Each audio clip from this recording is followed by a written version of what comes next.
first start by introducing Congresswoman Suzanne Bonamici. Absolutely. And conserve the critical watershed for the future drinking water of generations to come is such an important mission, and they're doing a great job at it, and she'll tell you more. Thank you, Senator Merkley and Representative Bonamici. Thank you for the recognition of our work that will not only benefit the community of Cape Mears by protecting our watershed, but will also benefit the entire county.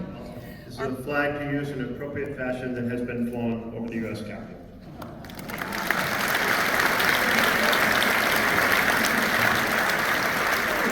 Senator Merkley and I are always looking for smarter, better ways to do things, but there's nothing smarter and there's nothing better about the way this administration is approaching all of things.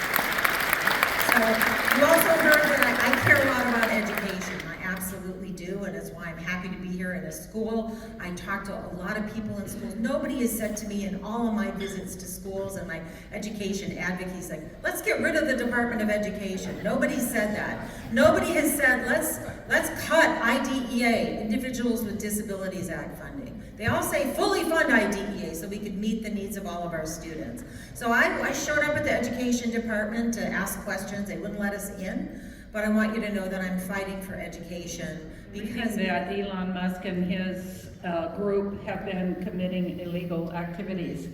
And I'm wondering, is there some jurisdiction that can arrest them and charge them?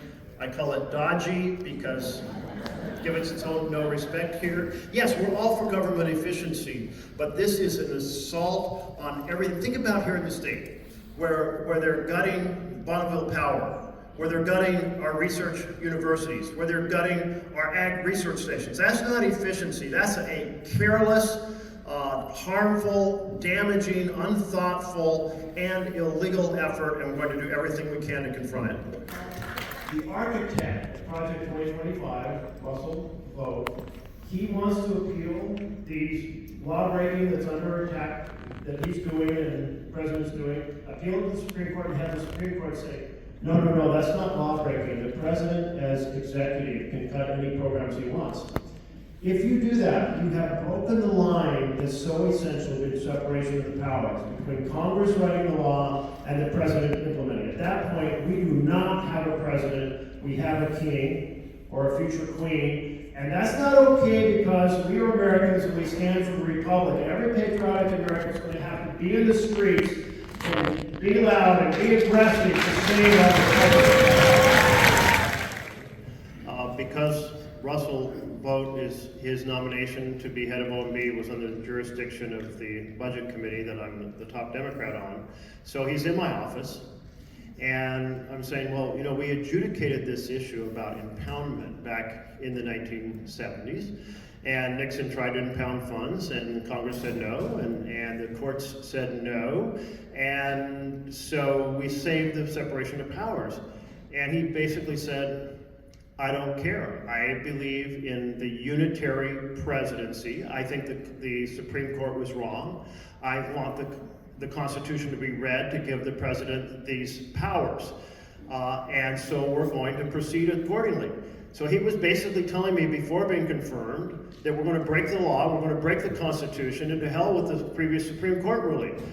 That is parallel to what you just described, and that is exactly what they are doing. If the court, when it gets to the Supreme Court now, if they affirm that vision of the so-called unitary presidency, meaning that they essentially get to make the law as well, we've lost our republic unless we respond in a massive way. And I must say, we're a step towards losing our republic when the majority in both the House and Senate are acquiescing and being silent. We need our colleagues on both sides of the aisle to stand together for the separation of powers. I'm going to turn this over to President Gerald for some closing comments.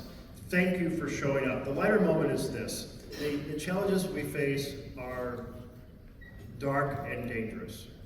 And we need to also, though, as we're feeling that pressure, kind of do things to save our souls and have a moment of joy. So last year I put together a book with the coolest places to go to in all 36 counties.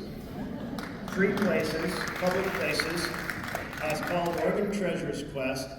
We had these little pamphlets on the way in. You can take a look.